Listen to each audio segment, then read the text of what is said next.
Movie की starting होती है बच्चों को पिरामिड जैसे स्ट्रक्चर के पास खेलते हुए दिखाते हुए। उसके बाद इंटरव्यूज दिखाए जाते हैं जहां लोग अपने फेवरेट डिशेस के बारे में बताते हैं जो उन्हें रोज एक प्रिजन जैसी जगह में मिलती है। मेन कैरेक्टर प्रेमपुआन जो एक आर्टिस्ट थी और पहले स्कल्पचर्स बनाती थी, इस महीने लेवल 24 पर है और अपने सेलमेट जेटियन के साथ है। जेटियन जो पिज्जा का बहुत शौकीन है और काफी गुस्सा करने वाला आदमी है, एक बार अपने पेरेंट्स का घर जलाने की कोशिश करता है, जिसके बाद उसे यहाँ भेजा गया था। जब प्लेटफॉर्म नीचे आता है, जेटियन को पता चलता है कि उसका पिज्जा लेवल 21 के लोगों ने खा लिया था, जो उसका गुस्सा बढ़ा देता है और वो दूसरों से खाना लेने का प्लान बनाता है। लेकिन ऊपर वाले लोग रोजफायर और एलेरा उसे रोक देते हैं। प्रिजनर्स ने एक रूल बनाया था कि वो सिर्फ अपने डेजिग्नेटेड डिशेस ही खाएंगे ताकि खाना नीचे के लेवल्स तक पहुंचे और लोग भूख से ना मरे। जेटियन जो पहले सिचुएशन की गंभीरता समझ नहीं पाया था, रूल तोड़ने का प्लान बनाता है। उसे शांत करने के लिए प्रेमपुआन ने अपने कटलेट का एक टुकड़ा उसे दिया, जो उसने मान लिया। बाद में प्रेमपुआन ने पूछा कि फैसिलिटी में कितने लेवल्स हैं।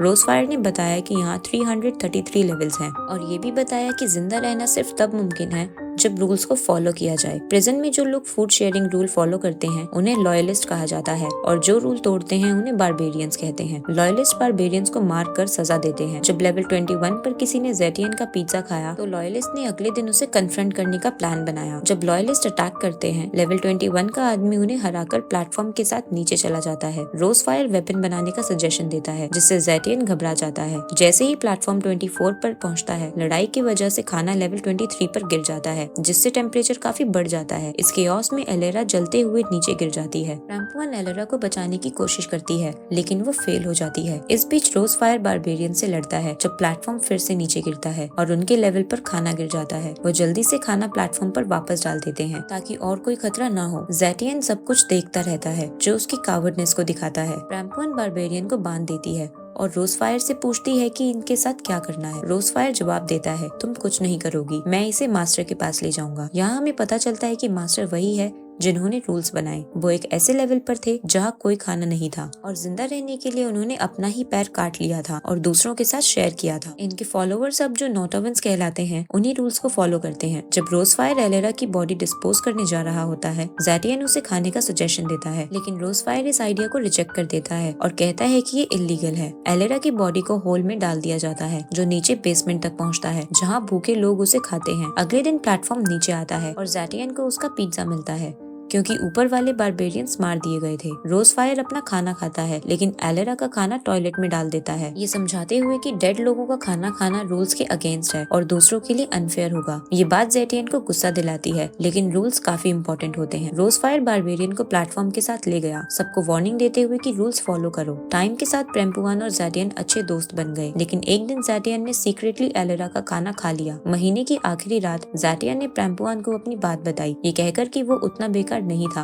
जितना वो दिख रहा था। उसने बताया कि एक मुश्किल मैथ प्रॉब्लम की वजह से वो अपनी फैमिली को छोड़ के अपने पेरेंट्स के पास वापस गया था। प्रेमपुआन को क्यूरियोसिटी हुई और उसने और सवाल किए। प्रेमपुआन ने जेटियन से पूछा कि क्या तुम्हारे बच्चे हैं, लेकिन उसने जवाब नहीं दिया और उसने वही सवाल प्रेमपुआन से किया, जिसका उसने भी जवाब नहीं दिया। बाद में उन्होंने नीचे के लेवल से आवाजें सुनी, जिसमें लोग कह रहे थे कि खाना लेवल 175 तक पहुंच गया है। ये एक रेयर अचीवमेंट थी। खुशी में प्रेमपुआन और जेटियन ने डांस किया और ये उनका लेवल 24 पर लास्ट नाइट था। अगली सुबह वो लेवल 180 पर उठे, जहाँ कभी खाना नहीं आता था। ये सोचकर जेटियन काफी परेशान हो गया। जैसे जैसे दिन गुजरते गए, प्लेटफॉर्म खाली आता रहा क्योंकि नए लोग रूल्स को नजरअंदाज कर रहे थे। जेटियन की सेहत गिरने लगी। उनके ऊपर दो औरतें बात कर रही थी कि पिछले महीने किसी ने रूल्स तोड़ दिए थे और एक औरत ने कहा कि एक मोटे आदमी ने रूल तोड़ा था जो लेवल 24 पर था। उसने किसी का खाना खाया था। उन औरतों ने जब प्रेमपुआन से पूछा कि वो किस लेवल पर थी, तो उसने झूठ बोला और कहा कि वो लेवल 46 पर थी, लेकिन वो जानती थी कि वो लॉयलिस्ट जेटियन के रूल ब्रेक की बात कर रहे हैं और वो उसके पास आएंगे। उस रात जेटियन अपने इंटरव्यू के बारे में सोचता है, जहाँ इंटरव्यूअर ने उसे कुछ कठोर सच्चाई बताई थी। वो यहाँ इसलिए भेजा गया था क्योंकि उसने स्कूल छोड़ा, बिजनेस में फेल हुआ और उसकी वाइफ और बच्चों ने उसे छोड़ दिया था। उसके पेरेंट्स भी थक चुके थे, इसलिए उन्होंने उसे यहाँ भेजा ताकि उसे डिसिप्लिन सीखने को मिले। गिल्ट और रिग्रेट से भरा जेटियन होल के किनारे तक जाता है। प्रेमपुआन उठकर उसे समझाने आती है और कहती है कि दूसरे का खाना खाना गलत था। जेटियन बिना जवाब दिए अपने लाइटर से अपने आप आप को आग लगा लेता है और होल में जंप कर लेता है। ज़ैटियन का शरीर बेसमेंट में गिरता है जहाँ लोग उसके रिमेन्स को खाने लगते हैं। प्रैम्पुअन अपने दोस्त की मौत पर दुखी होती है, जबकि नीचे के लोग खुशी से ये सोच रहे होते हैं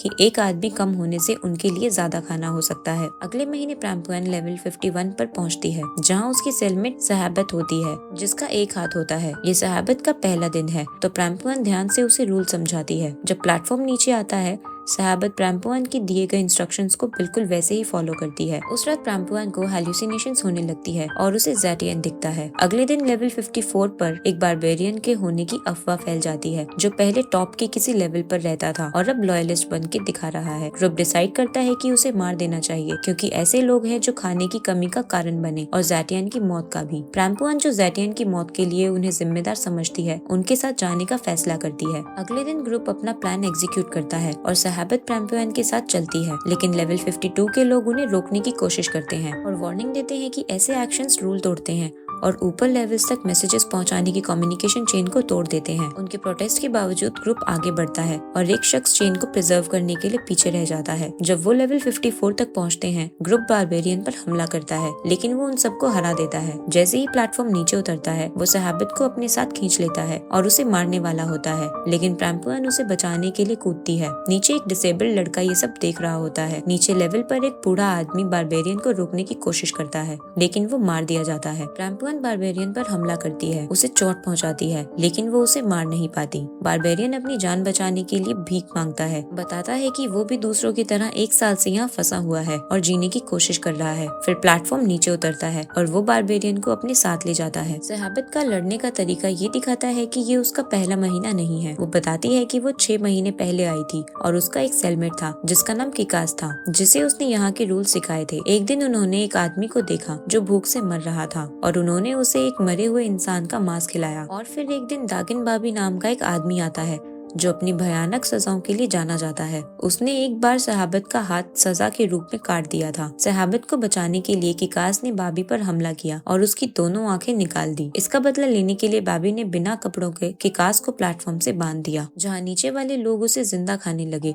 और किकास मर गया। सहाबत कहती है कि यहाँ से कोई भी जिंदा नहीं निकलता। वो प्रैम्पुअन को बताती है कि उन्हें इंटरवल के दौरान भागना होगा, जो महीने की आखिरी रात होती है, जब मैनेजमेंट सबको बेहोश कर देती है और मरे हुए लोगों के शरीर को सफाई करने के लिए निकालती है। प्रैम्पुअन ये भी बताती है कि वो सेल्स में गैस छोड़ते हैं ताकि ये काम आसानी से हो सके। सहाबत बताती है कि गैस से बचने के लिए उन्हें कुछ ढूंढना होगा, लेकिन वो ये नहीं बताती कि वो क्या है। उस चीज को पाने के लिए उन्हें और नीचे जाना पड़ेगा। उन्हें अगले दिन भागना होगा, क्योंकि अगर बाबी वहाँ आ गया तो उन्हें सख्त सजा मिलेगी। अगले दिन जब वो नीचे जाने की तैयारी कर रहे होते हैं, तब बाबी और उसका ग्रुप आ जाता है। प्रैम्पुअन के नीचे के सेल में एक डिसेबल्ड बच्चा उनकी बातें सुन चुका होता है और बाबी को उनके भागने का प्लान बताता है, लेकिन कोई भी बच्चे को उसकी डिसेबिलिटी की वजह से सीरियस नहीं लेता। फिर बाबी प्रैम्पुअन का हाथ तोड़ देता है और सहाबत की दूसरी गलती की वजह से उसे मौत की सजा मिलती है। बाबी सहाबत को प्लेटफॉर्म से बांध देता है और किकासी की तरह उसे मार दिया जाता है। इस दौरान सारे बच्चे एक पिरामिड पर चढ़ते हुए दिखते हैं। लेवल फिर से शिफ्ट हो जाते हैं और प्रैम्पुअन अपने नए सेल में ट्रिमा गैश के साथ लेवल 72 पर पहुंचती है, जो अभी भी जिंदा है। 2 दोस्त खो देने के बाद प्रैम्पुअन डिसाइड करती है कि अब वो लॉयलिस्ट के साथ नहीं चलेगी। उसे लगता है कि रूल्स फॉलो करने का कोई फायदा नहीं है और वो रिवॉल्ट करने का प्लान बनाती है। वो ट्रिमा गैश से पूछती है कि वो अपने साथ क्या लाया है और वो एक चाकू दिखाता है जो प्रैम्पुअन बोरो कर लेती है। जैसे ही प्लेटफॉर्म नीचे जाता है, ट्रिमा गैश दूसरे लोगों का खाना खाने लगता है। प्रैम्पुअन नीचे जाना शुरू करती है और ट्रिमा गैश उसके साथ आता है। वो धीरे धीरे नीचे जाते हैं और रास्ते में बारबेरियंस को अपने ग्रुप में शामिल करते हैं, क्योंकि उन्हें पता है कि लॉयलिस्ट को हराने के लिए एक मजबूत ग्रुप बनाना होगा। जब वो लेवल 93 पर पहुंचते हैं, तो वहीं रुकने का डिसाइड करते हैं। प्रैम्पुअन का कहना है कि वो यहाँ रुकना चाहती है क्योंकि उनके सेल में एक पेंटिंग है जो वो अपने लिए रखना चाहती है। अगले दिन बाबी का ग्रुप आता है और उनके लेवल का सारा खाना फ्लश कर देता है और खाली बर्तन छोड़ता है।